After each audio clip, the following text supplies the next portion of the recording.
Hey everybody, Adam Davis here, creator of Ultimate Private Money.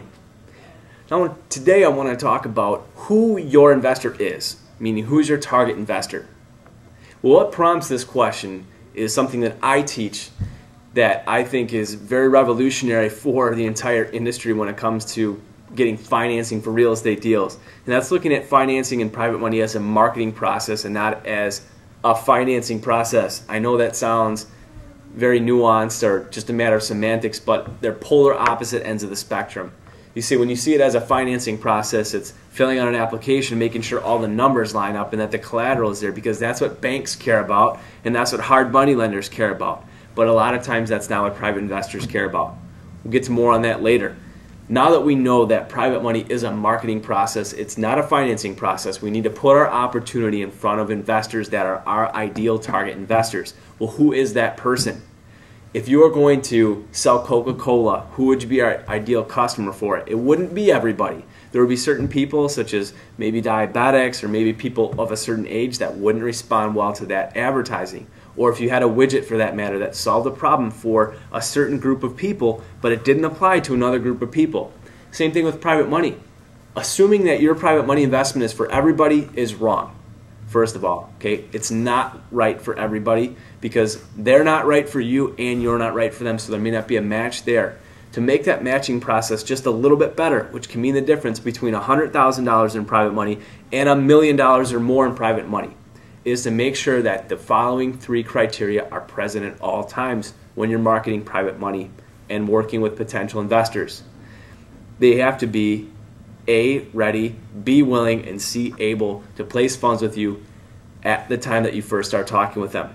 So that encompasses a lot of ground, and it also rules out a lot of people, because there'll be some individuals that will really want to invest with you and really like the idea of it, but they don't have any money to do it, or they don't meet your minimum investment criteria.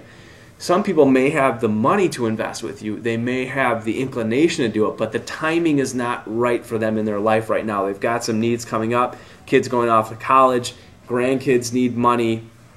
Hey, life happens. Maybe they have that trip around the world plan that they always wanted to do.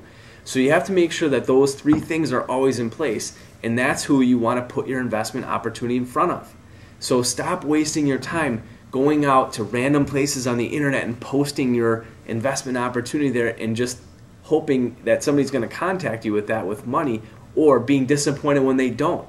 Because if you think about who you're putting that message in front of and the type of people that are likely to respond to that, there's not a good match there, because the ready, willing, and able mix is not there. And those three things have to be there for your ideal investor. I'll tell you, based on my experience, my ideal investor is over the age of 50. They have kids. They're well established in their career. They're nearing retirement age. They're usually no older than 70. And they've made multiple six-figure sums each year for the last couple years before they really looked at placing funds with me. They have a nest egg saved up already in excess of $300,000 on average, and the minimum investment they can make in my company is $100,000. So they have all that criteria there. We can get into the securities laws aspect of it a different time, but I just want to let you know that it's very important for you to know who your target investor is. Does it make sense targeting somebody that's younger, starting a family, just getting established? Do they have the means to invest with you? Are they ready, willing, and able to invest? Well, they may be ready and they may be willing, but they're not able to invest with you. Same thing with an investor that may be getting on in years. Maybe they are able and maybe they're willing, but they're just not ready to invest with you at that point in time because they have some other needs that might come up. So hopefully this will help you a little bit in your private money marketing efforts so that you can get money faster, because the whole point in this game is to get from A to B to C, going through the path of least resistance. You will have some trials and tribulations and obstacles like we all do, but if I can help you a little bit, I'm happy to do it. So thanks for watching today. Tune in next time. We're going over some great information, helping you get private money for your real estate deals. We'll see you soon.